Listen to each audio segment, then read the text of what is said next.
यदि तू अपने परमेश्वर यहोवा की सब आज्ञाएं जो मैं आज तुझे सुनाता हूँ चौकसी से पूरी करने को चित लगाकर उसकी सुने, तो वह तुझे पृथ्वी की सब जातियों में श्रेष्ठ करेगा। फिर अपने परमेश्वर यहोवा की सुनने के कारण ये सब आशीर्वाद तुझ पर पूरे होंगे। धन्य हो तू नगर में, धन्य हो तू खेत में, धन्य हो तेरी संतान और तेरी भूमि की उपज, और गाय और भेड़ बकरी आदि और पशुओं के बच्चे। धन्य हो तेरी टोकरी और तेरी कठौती। धन्य हो तू भीतर आते समय और धन्य हो तू बाहर जाते समय। यहोवा ऐसा करेगा कि तेरे शत्रु जो तुझ पर चढ़ाई करेंगे वे तुझ से हार जाएंगे। वे एक मार्ग से तुझ पर चढ़ाई करेंगे, परंतु तेरे सामने से 7 मार्ग से होकर भाग जाएंगे।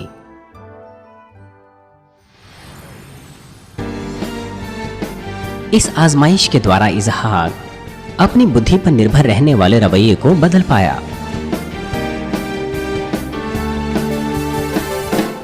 दरअसल जब इसहाक ने परमेश्वर की आज्ञा का पालन ऐसी स्थिति में किया जहां आसानी से पालन नहीं कर सकता था, उसने तुरंत ही आशीषें प्राप्त नहीं कर ली। बजाय इसके ऐसा लग रहा था कि वह अधिक मुश्किल में पड़ रहा है, लेकिन इसहाक ने ना तो कोई कुड़कुड़ाहट दिखाई ना ही कोई नाराजगी दिखाई। वो परमेश्वर पर निर्भर रहा और समाधान प्राप्त किया, और उसने इस बात का एहसास किया कि वह अपने विचारों का इस्तेमाल कर रहा था। इस प्रक्रिया के द्वारा इसहाक ने अपने विचारों को तोड़ डाला और उसका प्राण संपन्न हो गया, और फिर परमेश्वर ने उसे उसकी कल्पनाओं से परे आशीष दी। ये है परमेश्वर की आशीषें जो उन लोगों को दी जाती हैं जिनका प्राण संपन्न होता है।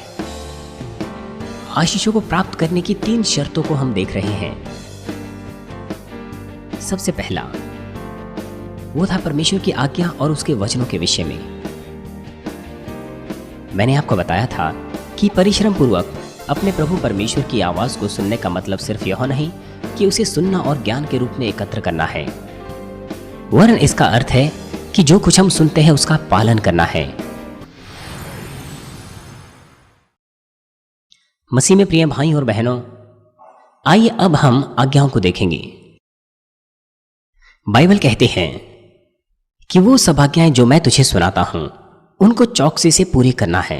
उसकी सब आज्ञाएं हमारे लिए आशीष प्राप्त करने के लिए परमेश्वर हमसे कहता है कि हम उसकी सभी आज्ञाएं माने। आज्ञाएं वो चीजें हैं जिन्हें परमेश्वर ने स्वयं हमें आदेश दिया है करने के लिए, और 10 आज्ञाएं उसका सबसे बेहतर उदाहरण है। परमेश्वर के सभी वचनों में आज्ञाएं वे हैं जिन्हें परमेश्वर ने बहुत जोर लगाकर कहा है।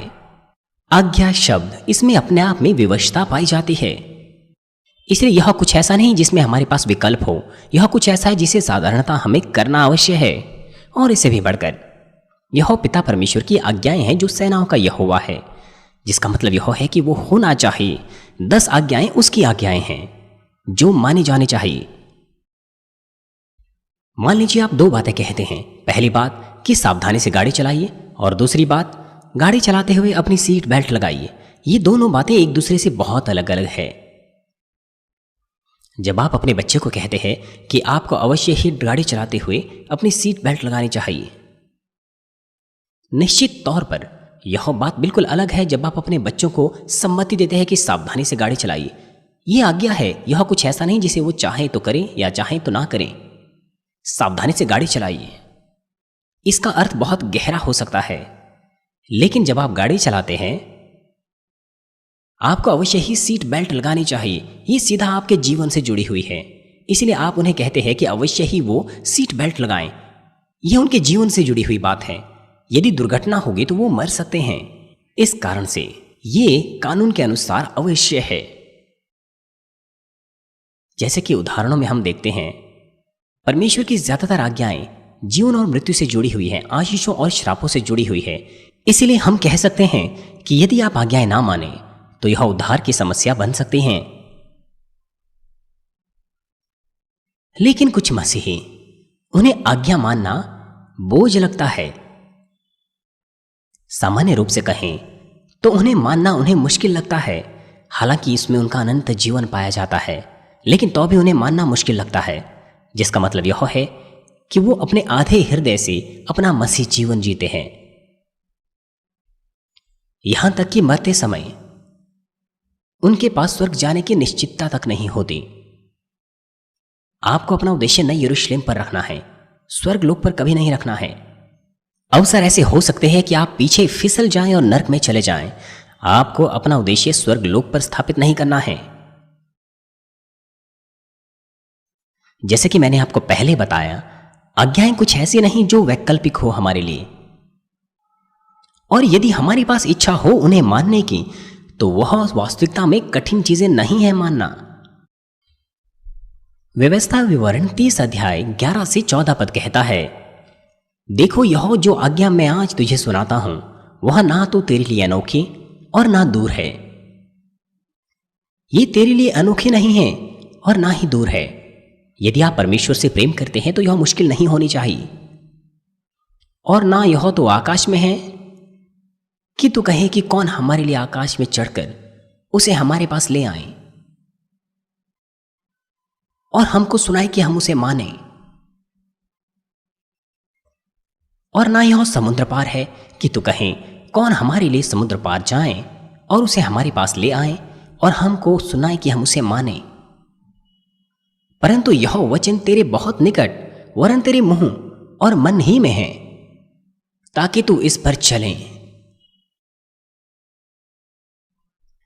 उन्हें लेने के लिए क्या हमें आकाश पर चढ़ना होगा? क्या हमें विदेशों से आयात करना होगा? नहीं, ये आपके अंदर है। ये यहां से निकलता है। आप उसे सुन सकते हैं, अपने मन और दिमाग में रख सकते हैं, अपने हृदय में रख सकते हैं। ये कोई मुश्किल नहीं है। ये कुछ ऐसा नहीं जिसे आप पैसे से खरीदें या फिर आपसे छिन जाएं। ये आप में है। वचन हमेशा इस पुलपिट से दिया जाता है, इसलिए ये सब आप बाइबल में देख सकते हैं।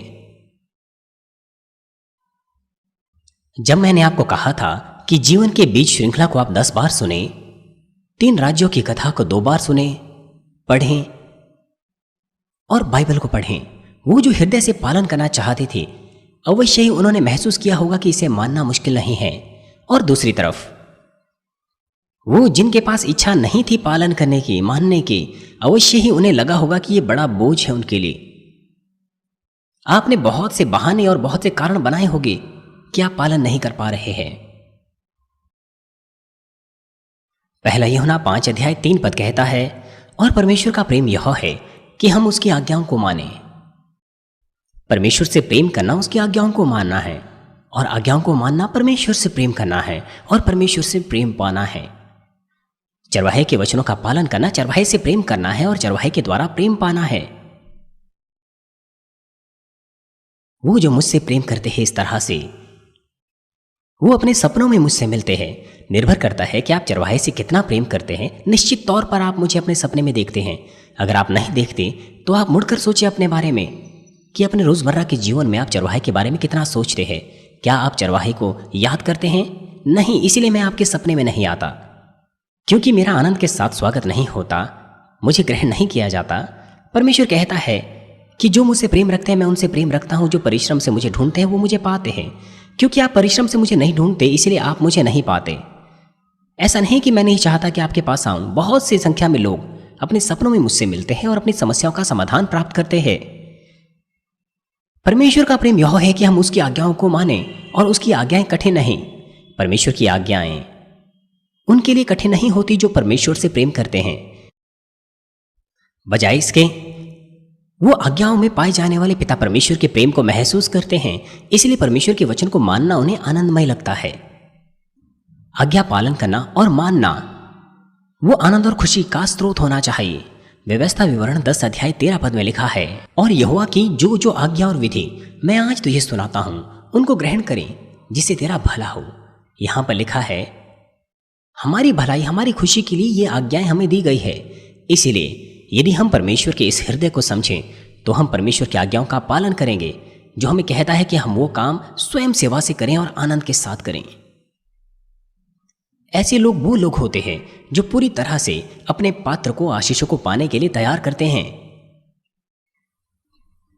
मान लीजिए जब मैं आप कुछ काम करने को कहता हूं, केवल जब आप उसका पालन करेंगे तो आशीषें आ जाएगी। लेकिन क्या आपने पालन किया है? आपकी कार्यशालाओं में और व्यापारों में आशीष मिलनी चाहिए थी अपने मासिक दशमांश हजारों डॉलर्स के साथ। कुछ समय पहले मेरे ऑफिस में किसी व्यक्ति ने अंगीकार किया था कि सीनियर पास्टर, मेरा दशमांश $5,000 है, और दूसरे ने कहा था कि मैं $3,000 दशमांश देता हूं। एल्डर होने के नाते आपका दशमांश $3,000-5,000 होना चाहिए। लेकिन क्या आपने मेरी बात मानी? जब मैंने आपको राय दी थी, सुझाव दिया था कि 10 बार जीवन के बीज श्रृंखला को सुने, क्या आपने पालन किया? आपने कर लिया है, लेकिन मैं अभी की बात नहीं कर रहा। मैं ये पूछ रहा हूं कि जब मैंने आपको कहा था, क्या आपने तुरंत ही किया? यदि आपने केवल तब पालन किया जब आपने दूसरों की आशीषों को प्राप्त करने की गवाहियों को सुना, उसके बाद उन्होंने 10 बार सुना, वो आज्ञाकारिता नहीं है। आपने हिचकिचाहट के साथ दूसरों का अनुसरण किया जब आपने देखा कि उन्होंने आशीषें पा ली है। क्या वो आज्ञाकारिता हो सकती थी? आपको स्वयं सेवा से और तुरंत ही उसका पालन करना चाहिए था। यदि आप एक दिन में पूरी श्रृंखला को सुने तो उसमें केवल 10 दिन लगते। अगर आप 10 दिन में एक श्रृंखला को खत्म कर लेते तो आपको 100 दिनों की आवश्यकता थी। लेकिन क्या मैंने आपको खाली 100 दिन दिए? मैंने आपको बहुत सारे दिन दिए, लेकिन आप में से बहुतों ने 10 बार भी समाप्त नहीं किया। 3 राज्यों के साथ भी ऐसा ही है। मैंने आपको राय दी थी कि आप 2 बार उसे पढ़ें। क्यों यह इतना मुश्किल होना चाहिए? आप में से बहुतों ने अब तक उसे पढ़कर समाप्त कर दिया है, लेकिन उस समय के विषय में क्या है? मान लीजिए आपने तुरंत पालन किया और 2 बार 1 साल में समाप्त कर दिया।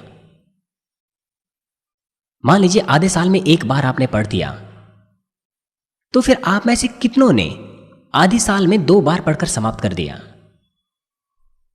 आप में से ज्यादातर लोगों ने आज्ञा उल्लंघन किया। आपने उसे पढ़ना तब शुरू किया जब आपने देखा कि बहुत सारे लोग उमड़ती हुई गवाहियां दे रहे हैं कि कैसे लोगों ने उत्तर और आशीषें और चंगाइयां प्राप्त की। आप पालन करने की इच्छा नहीं रखते। और कुछ लोगों ने तो ऐसा कहा कि सीनियर पास्टर ने ऐसा करने का निर्देश हमें क्यों दिया है, मेरे पास तो समय नहीं है। पिता परमेश्वर जानते हैं कि क्या आपके पास वास्तविकता में समय की कमी थी या नहीं। क्या मैंने आपके बहुमूल्य समय को चुराने के लिए आपको उसे पढ़ने को कहा था? क्योंकि उसका इतना महत्वपूर्ण अर्थ है, इसलिए मैंने आपको पढ़ने को कहा था। पिता परमेश्वर ने मुझे प्रेरणा दी थी। ऐसा नहीं कि मैंने अपनी इच्छा से कहा होगा। पिता परमेश्वर ने मुझे प्रेरणा दी थी। क्या आपने पूरी बाइबल को पढ़ने की उस आज्ञा का पालन किया? क्या आपको याद है कि क्या निर्देश दिए थे मैंने आपको बाइबल पढ़ने के लिए? मैंने आपको बताया था कि आपको उसे शुरुआत से लेकर अंत तक सावधानी के साथ पढ़ना है और बिना काल्पनिक विचारों के साथ पढ़ना है, और साथ ही आप उसे ऊंची आवाज में पढ़ें ताकि आपके कानों से आपकी आवाज आए और आपके हृदय में जाए। मैंने आपको जोर दिया था कि आप उसे जोर से, सावधानी से, बिना काल्पनिक विचारों के पढ़ें। यदि आप सावधानी से पढ़ते हैं तो यहां तक कि आपका मन भी बहुत अधिक बदल जाता है। उससे आपका माइंडसेट और पोस्चर बदल जाता है। जब आप सावधानी से ना पढ़ें तो आपका जो पोस्चर है वो भी ढीला पड़ जाता है और आप अपनी पीठ को सहारा देने लग जाते हैं। जब आप सावधानी से पढ़ते हैं तो स्वाभाविक तौर पर आप पालथी मारकर बैठेंगे या घुटने टेककर सीधी पीठ के साथ बैठेंगे। यदि घुटने टेकना मुश्किल है तो आप पालथी मारकर बैठेंगे। ऐसा करने के द्वारा आप अपने हृदय को केंद्रित कर सकते हैं, अपने विचारों को केंद्रित कर सकते हैं। विद्यार्थी सदस्य कहते हैं क्योंकि वो स्कूल जाते हैं इसलिए उनके पास पढ़ने का समय नहीं। दूसरे लोगों के सामने वो जोर से नहीं पढ़ सकते, लेकिन मैंने आपको कहा है कि आप सावधानी से ऊंची आवाज में पढ़ें। आपको आश्चर्य हो सकता है कि वो कैसे कर सकते हैं जब उनके पास समय की कमी है। हालांकि वे सरसरी तौर पर पढ़ सकते हैं जब वो स्कूल जाते हैं या सड़क पर होते हैं, लेकिन इसका अलग से चौकसी से अध्ययन होना चाहिए। वो चौकसी से आज्ञा मानते हुए अध्ययन कर सकते हैं उन बातों का जैसा मैंने उनको निर्देश दिया है। जब वो स्कूल जाते हैं वो सरसरी तौर पर कर सकते हैं। वो शुरू से कर सकते हैं, जहाँ कहीं से भी वो चाहते हैं वो शुरू कर सकते हैं, या बीच से या अंत से। और जब उनके पास समय होता है उस वक्त वो चौकसी से अध्ययन कर सकते हैं। वो है आज्ञाकारिता। चौकसी से पढ़ना उसे आज्ञाकारिता है। अगर आप ये कहें कि आपके पास समय नहीं तो वह एक बहाना है। क्या 1 घंटा भी एक दिन में आपके पास नहीं होता? यदि आप 1 घंटा निकाले पढ़ने के लिए तो 3 महीने से भी कम समय लगेगा पूरी बाइबल को पढ़ने के लिए। कुल 80 घंटे लगेंगे और 90 घंटे अगर हम धीरे धीरे पढ़ें और 70 घंटे अगर हम तेजी से पढ़ें और 80 घंटे सामान्य गति से, जिसका मतलब यह है कि 3 महीने से भी कम समय लगेगा यदि आप एक दिन में 1 घंटे पढ़ते हैं। मैंने आपको पर्याप्त समय दिया था तो भी आपने अंत में आज्ञा उल्लंघन कर दिया। आप में से कुछों ने बाइबल को पढ़ा तो सही, लेकिन पढ़ते पढ़ते सो गए या फिर काल्पनिक विचारों के साथ पढ़ा। वो आज्ञाकारिता नहीं है, क्योंकि मैंने आपको विशेष निर्देश दिए थे कि आपको कैसे पढ़ना है, केवल तब जब आप उस आज्ञाकारिता के हिसाब से करते। आप में से कुछ ऐसा कह सकते हैं कि आप इतने कठोर क्यों हो रहे हो, लेकिन मुझे होना पड़ता है क्योंकि आज्ञाकारिता बिल्कुल वैसे होनी चाहिए थी जैसे मैंने आपको निर्देश दिया था। आप कैसे पालन कर सकते हैं जैसा आप चाहे, जब आप वैसा करेंगे। जब राजा शाहुल ने अपने हिसाब से किया, क्या वो आज्ञाकारिता थी? क्या उसने परमेश्वर के वचन के हिसाब से काम किया था?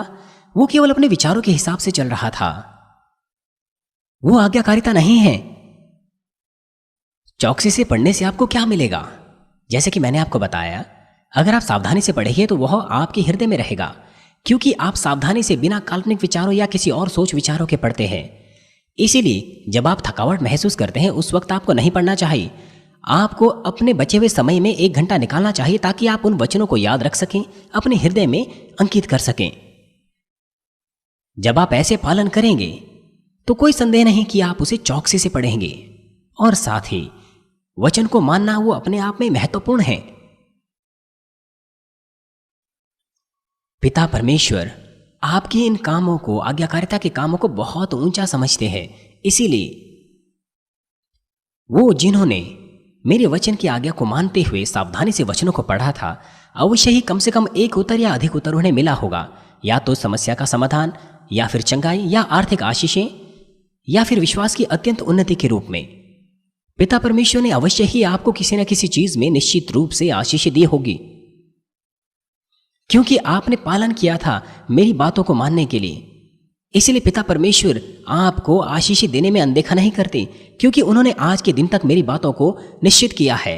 अगर आप मेरी बातों को पिता की बातों के रूप में माने तो वो कुछ भी क्यों ना हो, पिता परमेश्वर उन्हें निश्चित करते हैं। मुझे आशा है कि आप अब के बाद आज्ञाकारी बनेंगे। आज्ञाकारिता आशीषें लाती हैं। परमेश्वर का वचन वो निश्चित है। आपके पास आशीषें नहीं क्योंकि आपने पालन नहीं किया, या फिर अगर आपने पालन किया भी तो भी आपने आज्ञाकारिता गलत तरीके से की होगी। मैंने आपको इसहाक के बारे में पहले बताया था, जो अंत तक आज्ञाकारी रहा। मान लीजिए पैसा कमाने के लिए आप विदेश जाना चाहते हैं। मान लीजिए आपके निर्गमन के लिए सब कुछ तैयार किया गया है, और मैं आपको कहता हूं कि आप बाहर मत जाइए और कोरिया में ही बिजनेस कीजिए, और आपने हां कहकर पालन किया। मान लीजिए आपने इस बिंदु तक पालन किया, लेकिन अब आपका व्यापार अच्छा जाने के बजाय डूब रहा है, चीजें खराब हो रही है। यहां पर महत्वपूर्ण बात यह है कि अब आप कैसा महसूस करते हैं। आपके पास नाराजगी हो सकती है यह सोचकर कि मेरे पास बाहर विदेश जाने का भविष्य बनाने का अवसर था, लेकिन उन्होंने मुझे बाहर जाने से रोक दिया और मैंने पालन किया। अब चीजें अच्छी होने के बजाय चीजें खराब हो रही हैं। इस तरह से संदेह, कुड़कुड़ाहट और नाराजगी रखना, यही समस्या है जो आपको उस तर्क को जीतने से रोक देता है। यदि आप विश्वास करें, भरोसा करें और मुझसे प्रेम रखें तो यह मुश्किलें कोई मायने नहीं रखेगी। अगर आप विश्वास करते हैं कि वह स्थिति भलाई में बदल जाएगी और उस स्थिति को अच्छी नज़रों से देखें, अच्छी दृष्टि से देखें, एक बार जब आप उस स्थिति से बाहर निकलेंगे तो आप संपन्न हो जाएंगे। इस तरह की स्थिति वो 2 बार या 3 बार आ सकती है। अगर हम यूसुफ की बात करें, 3 बार वो मुश्किलों में पड़ा, यहां तक कि अद्भुत सपना दिखाने के बावजूद भी वो दास के रूप में दूसरों के हाथों में सौंप दिया गया। दास के रूप में जब वो काम कर रहा था, गलत दोष के आरोप में उसे जेल में डाल दिया गया। लेकिन बाइबल कहती है कि जो कुछ उसने किया वो सब संपन्न हुआ। बहुत सालों पहले नए विश्वासी के रूप में मैं भी आश्चर्य में था कि क्यों बाइबल उसे कहती है कि वह संपन्न हुआ। लेकिन जब मैंने और अधिक पिता के वचनों के बारे में सोचा तो मैं देख पा रहा था कि सारी की सारी बातें संपन्नता में बदली हैं, दुख में नहीं। हालांकि पिता परमेश्वर आपकी अगुवाई संपन्नता की ओर करते हैं, लेकिन आप कुड़कुड़ाते हैं, आप एहसास नहीं करते, दुर्भावनाएं रखते हैं और नाराज होते हैं। इसलिए अपने आप को और भी पीड़ाओं में डाल देते हैं। वो विश्वास का काम नहीं है, ना ही आज्ञाकारिता और प्रेम का काम है। आप में से बहुत से उसे पार करने में असफल हो जाते हैं। यद्यपि आप अंगीकार करते हैं कि आप विश्वास से काम करेंगे और बहुत सी प्रार्थनाएं करेंगे उसके विषय में, लेकिन अंत में आप अपने ही विचारों पर निर्भर रहते हैं, अपने ज्ञान और अनुभव पर, और साथ ही किसी और की बातों से भी आप धोखा खा बैठते हैं। इसीलिए अंत में आप अपने ऊपर ही पीड़ाएं लाते हैं। आमीन। वो जो इस बात को समझेंगे वो इस बात से सहमत होंगे। आपको पहचानना है क्या कारण है। आपको जांचना है कि क्या आप आनंदित थे और मुश्किल के समय में आपने परमेश्वर को धन्यवाद दिया। अपनी प्रार्थनाओं में आपको हमेशा विश्वास का अंगीकार करना है। पिता परमेश्वर आपका धन्यवाद, हालांकि चीज़ें अच्छी नहीं हैं, लेकिन अवश्य ही आपकी इसमें इच्छा होगी। मैं अभी भी धन्यवादी हूँ क्योंकि यह मेरे लिए आशीष बनेगी। यद्यपि चीज़ें बार बार गलत होती हैं तो भी आपको धन्यवाद देना है और अंत में संपन्नता का मार्ग आपके लिए खुल जाएगा। बाइबल में हम देखते हैं कि आजमाइशें 3 बार आती हैं। 1 या 2 बार भी हो सकती है, लेकिन अगर बड़ा होगा तो आमतौर पर 3 बार आती हैं। मेरे अनुभव से और बाइबल से आजमाइशें 3 बार आती है किसी महान आशीष के लिए। अगर 3 बार आप उसे पार करें तो आशीष यहां आपके पास आएगी। लेकिन अक्सर एक ही बार आजमाइश से गुजरने के बाद आप आशीष प्राप्त कर लेते हैं। 1 या 2 बार आजमाइश से गुजरने के बाद आपको उत्तर मिल जाता है, लेकिन जब आजमाइशें 3 बार आती हैं तो वह इसीलिए क्योंकि आशीषें महान हैं। यदि आपको लगता है कि 3 आजमाइशों के बाद भी आशीषें आपको नहीं मिली, तो आपको अपने आप को जांचना है कि क्या आप सही मार्ग पर है। क्योंकि आप सही मार्ग से डगमगा गए हैं, इसीलिए उत्तर आपके पास नहीं आता, उत्तर नहीं मिलता है आपको, क्योंकि आप उसकी आज्ञाओं से भटक गए हैं या सही मार्ग से। जब आप सही मार्ग पर जाते हैं तो निश्चित तौर पर उत्तर आपको मिलेगा। आजमाइश 1 या 2 बार आती है, लेकिन 3 बार से ज्यादा नहीं। जहां तक मेरा मामला है, उत्तर प्राप्त करने से पहले हमेशा 3 बार आजमाइशें आई है। मैं आपसे विनती करता हूं कि आप उसे मन में रखें। परमेश्वर का वचन बिल्कुल सत्य है। समस्या आपके अंदर, आपके हृदय में पाई जाती है, आपके विश्वास में और आपके कार्यों में, आपकी अनाज्ञाकारिता में या निंदा और न्याय में। आइए हम प्रार्थना करेंगे। पिता परमेश्वर, आपका धन्यवाद। कृपया आज का संदेश उनमें जीवन और विश्वास बने। उनकी मदद कीजिए कि वह संदेश अपने हृदय की गहराइयों में छाप दें। उनकी मदद कीजिए कि वह संदेश ना भूलें, वरन अपने हृदय में उसे अंकित करें, ताकि मुश्किलों के समय में वो वचन से उसका समाधान कर सकें। कृपया उनकी मदद करें कि वे इस संदेश की रोटी बनाएं। यदि वे आशीषों के ऊपर प्रत्येक संदेश की रोटी बनाएं, तो फिर उनके पास क्या कमी होगी। यदि वे आपके वचन का पालन करें तो यहाँ तक कि असंभव भी संभव हो जाएगी और संभव और भी अधिक संपन्न हो जाएगी। पिता परमेश्वर, आपका धन्यवाद। उन्हें आशीष दीजिए कि वे आत्मा देह दोनों में स्वस्थ रहें। धन्यवाद। हमारे प्रभु यीशु मसीह के नाम से मैं प्रार्थना करता हूँ, आमीन।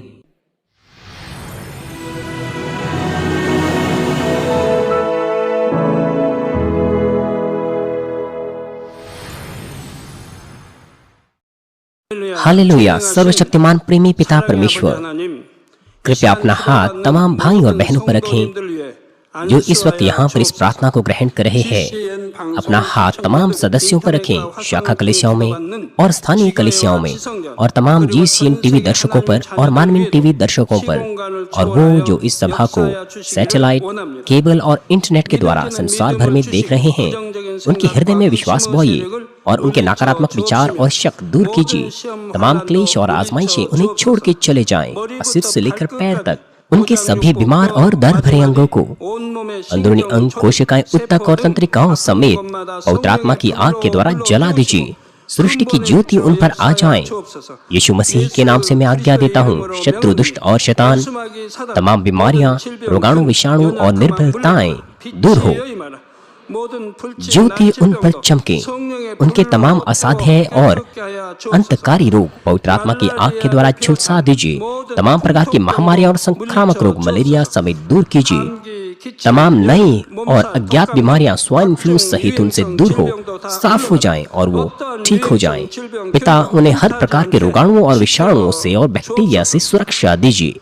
उन्हें चंगा कीजिए तमाम प्रकार के कैंसर, पेट के कैंसर, फेफड़े के कैंसर, जिगर के कैंसर, छाती के कैंसर, गर्भ के कैंसर और आंतों के कैंसर से, और तमाम दूसरी बीमारियां जैसे कि एड्स, ल्यूकेमिया, दिमागी रक्तघात, उच्च रक्तचाप, धीमा रक्तचाप, हृदय की बीमारी, फेफड़े की बीमारी, मधुमेह, स्त्री रोग और थायराइड की बीमारियां और तमाम सूजन और जलन दूर हो।